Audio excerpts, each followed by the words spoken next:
Então pode sentar. A gotinha de hoje é um videozinho de 4 minutos. Eu acredito que todos vocês já tenham visto esse vídeo. E eu já ouvi umas 10 vezes nos últimos 3 meses.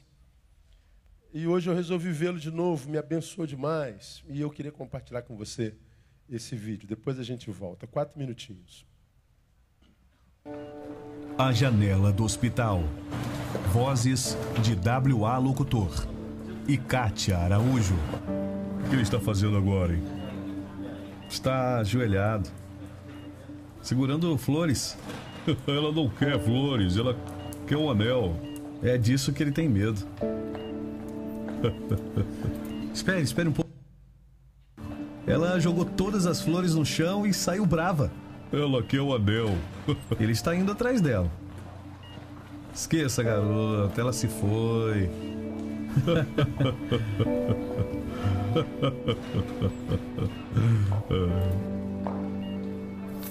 Sabe de uma coisa? Se não fosse você me contando o que acontece no parque, eu não sei o que eu faria. Eu adoro fazer isso. Você me fez perceber que para ser cheio de alegria, eu não preciso ver. Obrigado. Ah, esqueça isso e coma seu lanche.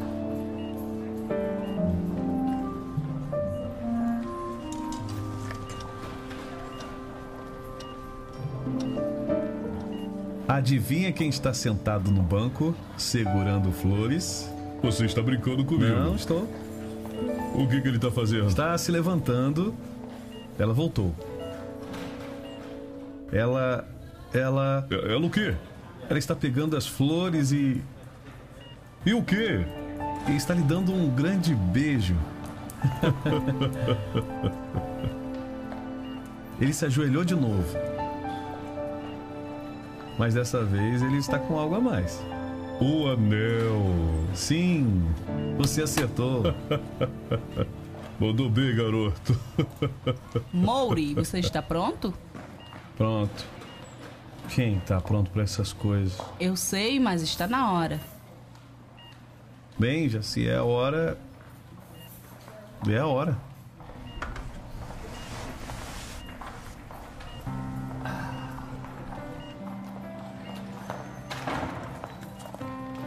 Boa sorte, meu amigo.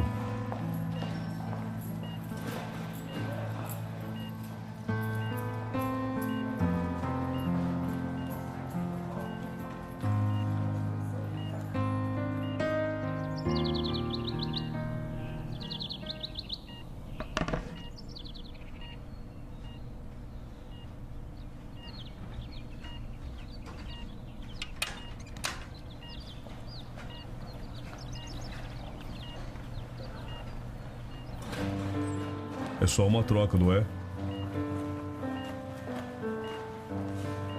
Ele não resistiu.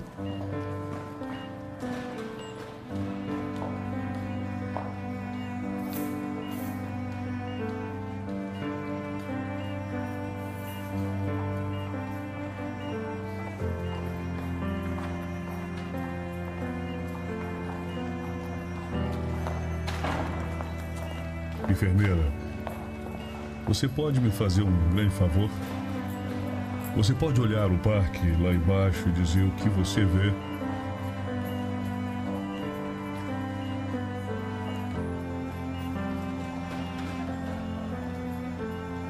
Sr. Johnson, não há nada do outro lado da janela. Só uma parede de tijolos.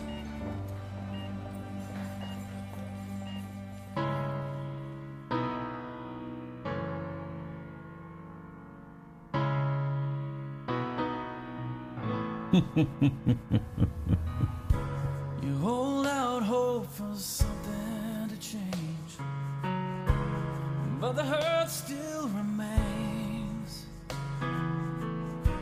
You don't realize how lovely you are. Até aí. Interessante o vídeo, né? Ele me abençoa, me traz assim reflexões muito legais. Primeiro, que fala o quanto uma amizade pode trazer significância à nossa vida. Ambos no hospital, cada qual com a sua enfermidade, graves, ambas. Tanto que aquele que gerou vida e visão no cego faleceu. Grave era a sua enfermidade. Mas na cegueira do outro, o amigo simulou uma praça, simulou um casal se relacionando, simulou uma história tão somente para alegrar o amigo, tão somente para dar esperança, tão somente para gerar vida. Ele criou uma realidade que só podia ser realidade na vista de um cego. Aí na perspectiva do cego, eu vejo quão preciosa pode ser uma amizade na nossa vida. Como uma amizade pode trazer significância. Como o outro é indispensável na nossa vida. Como o outro pode nos enriquecer. Como o outro pode trazer significância. Como o outro pode restaurar possibilidades. Como o outro pode ser a extensão de mim mesmo. Como o outro pode me fazer ver além daquilo que eu possa perceber. Como o outro pode me manter vivo quando diante do espectro da morte. O outro. O valor de uma amizade. Essa é na perspectiva do cego. Mas na perspectiva do amigo que criou a história, eu também vejo o quanto não mais o outro, mas eu posso ser importante na vida de alguém. Quanto eu tenho o poder de enriquecer o outro. Quanto que há em nós o poder de clarear, de trazer luz às trevas. De criar jardins e praças floridas nas vidas das pessoas vivendo seus desertos. Como eu posso inserir pessoas solitárias na história de casais que vivem lindos amores. Como que eu tenho o poder de enriquecer o outro. É impressionante. Então são duas perspectivas a respeito da vida. O quanto o outro pode ser importante para mim, quanto eu posso ser importante na vida do outro. Então ressalta o valor da amizade. Coisa linda. Eu achei esse vídeo, já vi esse vídeo umas 20 vezes, nesses 4 meses, sei lá quanto tempo que eu recebi esse vídeo no meu e-mail. A importância do outro. E todos nós somos outros na vida de alguém. Então, quando eu falo da importância do outro, eu falo da importância de todos nós. Porque o outro é só uma perspectiva, é um ponto de vista. Eu sou o teu outro porque você está aí. Mas você que está aí, porque está aí, é meu outro. Então, todos nós somos outros na vida de alguém, todos nós somos eu. Então, o quanto o ser humano tem essa capacidade de fazer bem, o quanto o ser humano tem desejando, escolhendo, usando o seu livre-arbítrio para o bem, o quanto ele pode ser Deus, Jesus na vida de alguém, gerando vida e visão. Lindo esse vídeo. Por outro lado, aí o vídeo não tem nada a ver com religião. Vendo esse vídeo hoje de manhã nas minhas devocionais, eu me lembrei de um texto que vocês conhecem muito bem, Lucas 9, não precisa abrir. Jesus caminhava para Jerusalém. Estava perto do tempo da sua assunção. E aí diz o texto que ele manifestou um firme propósito de passar por Jerusalém numa última vez, mas antes de chegar a Jerusalém, a noite cai e ele pede para que os seus discípulos entrem numa aldeia de samaritanos. Os samaritanos eram inimigos de Jerusalém, dos judeus.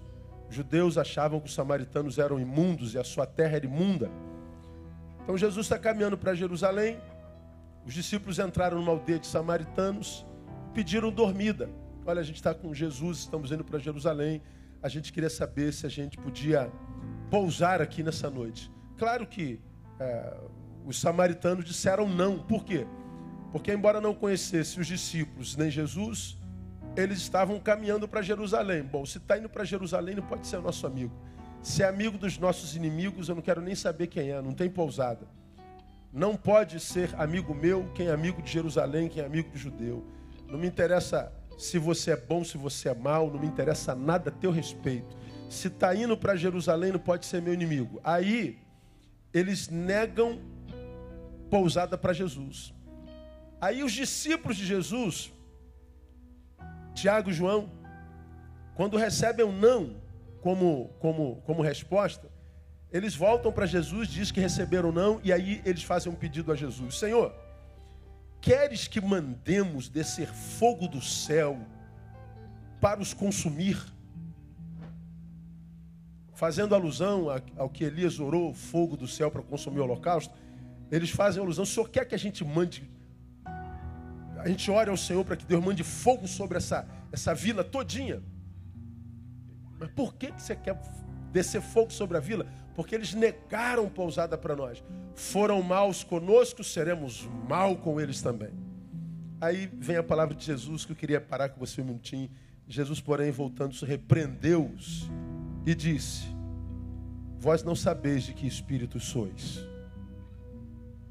Em outras versões, aí está uma pergunta: de que espírito sois vós? De que espírito sois vós?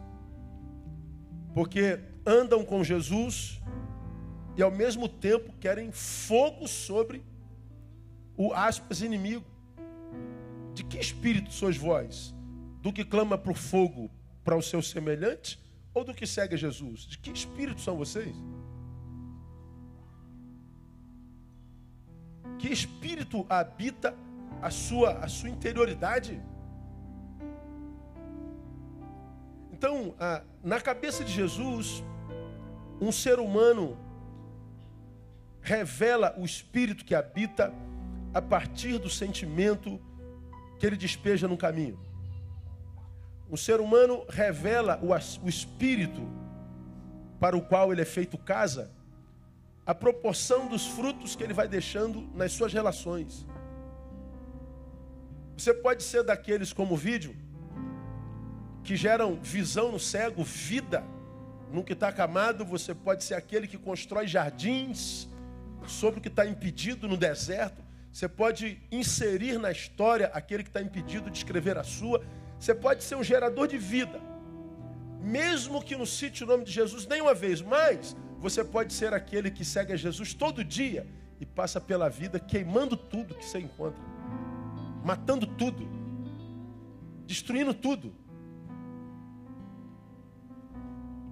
E parece que os crentes, principalmente, ainda não entenderam que no dia do juízo a gente não vai ser julgado pela quantidade de presença culta.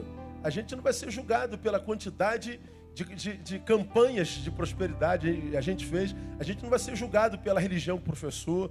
A gente não vai ser julgado pelos montes que subimos para orar. A gente não vai ser julgado pela quantidade de comida que a gente deixou de comer porque fez jejum. A gente vai ser julgado à proporção da casa que fomos e para qual espírito fomos casa. E a gente sabe para qual espírito somos casa a proporção do sentimento que a gente despeja no caminho. Esse vídeo que nós vimos no início, os irmãos que estão chegando agora não viram, é um vídeo que deveria servir de base, de exemplo para todo aquele que se diz cristão. Porque hoje nós vivemos uma incongruência sem precedentes. Eu estava pensando hoje à tarde, por exemplo. Me pediram para dar uma entrevista para a SPM sobre esse novo modelo de família votado pela Câmara dos Deputados. Aí queriam saber o que eu acho. Porque a bancada evangélica, a maioria diz, família é só homem, mulher e crianças. Como quem diz, dois homens, dois homos, não são família. Família é só homem, mulher e criança. Então, o que não é isso, não é família? Bom, para mim não. Família é composta por qualquer ser que escolhe viver junto em amor e que se propõe a ser vida na vida do outro. De modo que 2 vidas compartidas são 2 vidas enriquecidas. E quanto mais vidas compartidas em amor, independente de quem sejam os tais, mais vida a gente vê espraiada no caminho. Então, para minha família, um sujeito que mora com seu cachorro e que vive essa relação de amor. Se é 2 homens, se é 2 mulheres, se é pai e mãe, se é mãe e irmã, se é avó e neto, é família. Mas isso é outro discurso, não é para gotinha de sabedoria. Mas o que eu tenho percebido, quem é que tem clamado pelo direito de constituir família hoje? E quem é que tem impedido dos outros de constituírem família? Bom, os que pedem família são os homos, os que a gente chama de pecadores. E os que querem impedi-los de viver em família somos nós, os que nos dizemos povo de Deus. Os que querem direitos de família são eles, os que querem proibi-los somos nós.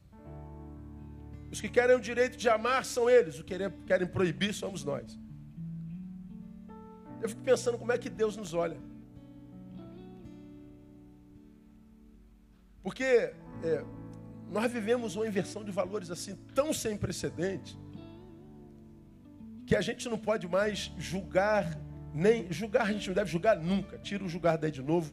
A gente não pode mais analisar a vida de ninguém a partir da religião que professa de jeito nenhum. Porque a religião do sujeito você não quer dizer mais nada. Tem crente que não vale porcaria nenhuma. E tem gente que se diz ateia e é gente boa para burro. Tem gente que é ateia, não vale porcaria nenhuma. E tem gente que é crente e que é gente boa beça. Tem gente que é católica, não presta. Tem gente que é católica e é sangue bom em toda a vida. Tem gente que é espírita, não vale nada. Tem gente que é espírita e vale a pena demais. A nossa religião já não quer dizer absolutamente mais nada. Eu não me iludo com a fé de absolutamente ninguém, com um título. Ah, pastor, sou seu colega, sou pastor. Diz que é pastor para mim. Meu Deus, a interrogação é imposta assim, ó, puf. Nem eu acredito em pastor. Quem acredita em pastor? Tá louco. Quando eu me olho no espelho e me vejo que sou pastor, eu falei, não sei se sou confiável, se eu não sou confiável. Eu tenho que analisar meus frutos.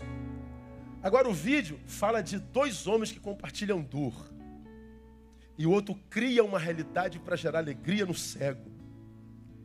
E ele tira na mente do cego, o cego da cama, e introduz o cego lá numa praça que não existe, numa história de amor sendo compartilhada. E o cego, sem ver, chega à conclusão, eu descobri que para ser feliz eu não preciso enxergar. Eu preciso de um amigo. Eu preciso de um ser homem, de um ser humano, que é casa de um espírito bom. Se é espírito bom, só pode ser o santo, não me interessa a sua religião. Mas por outro lado, eu posso andar com Jesus e diante de um não de um semelhante, eu posso tentar usar o poder que imagino ter em Deus para desejar fogo para um semelhante. Eu posso ser um agente de morte, posso ser um agente de vida. Então, minha igreja, guarda no seu coração para essa nossa reflexão de gotinha de início. Nós sabemos quem é quem, a proporção do espírito que ele carrega dentro de si. E o espírito que para o qual nós somos tornados casa, só pode ser discernido pelo fruto que a gente despeja no caminho todo dia. E não pela frequência a cultos. Não pela religião. Não pela fé que professa. Se você é daqueles que não suportam não julgar, então tu já sabe até de que espírito você é. Mas vamos imaginar que você imagine que é de um espírito bom mesmo julgando todo mundo. Quando você for julgar alguém, não julgue porque ele tem a sua religião, porque ele tem a sua cor, porque ele tem a sua profissão, porque ele tem seu sexo. Não. Julgue pelos frutos que ele desemboca no caminho. Porque o fruto revelará.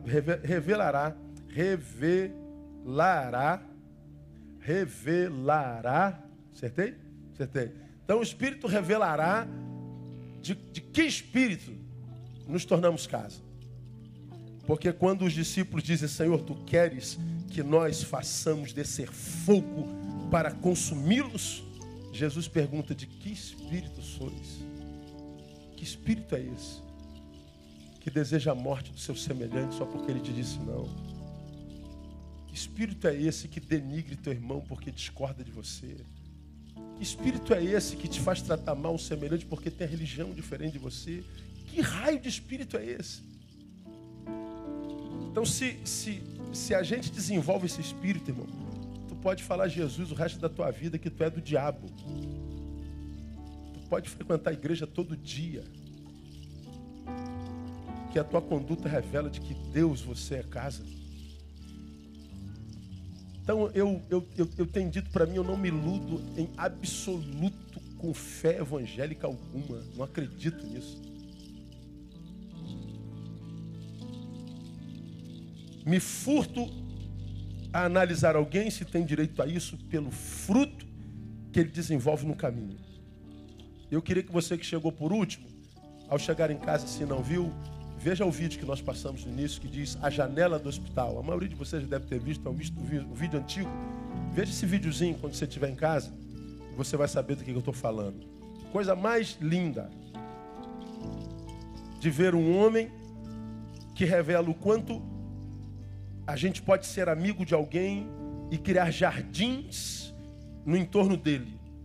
O quanto, sendo amigo, eu posso, mesmo vendo alguém no deserto, colocá-lo numa praça onde casais vivenciam amores.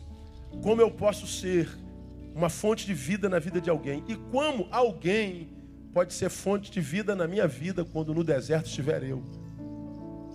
Quando nós, seres humanos, entendermos que se é de carne e osso não é nosso inimigo, porque a Bíblia diz que não é contra a carne e sangue que nós temos que lutar, enquanto a gente não entender que esse semelhante, que é nosso irmão de raça, não é nosso inimigo, a gente vai continuar sendo carcomido pela solidão, que tem carcomido tanta gente, gerando depressão, suicídio como epidemia silenciosa, diz a Organização Mundial de Saúde, a Sociedade Brasileira de Psiquiatria.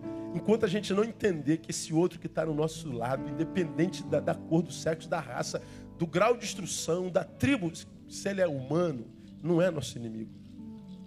Não permitamos, irmãos, que as nossas crenças, nossas ideologias nos separem, porque o outro nos foi dado por Deus como fonte de vida e como jardineiro no jardim que cada um de nós é diante de Deus.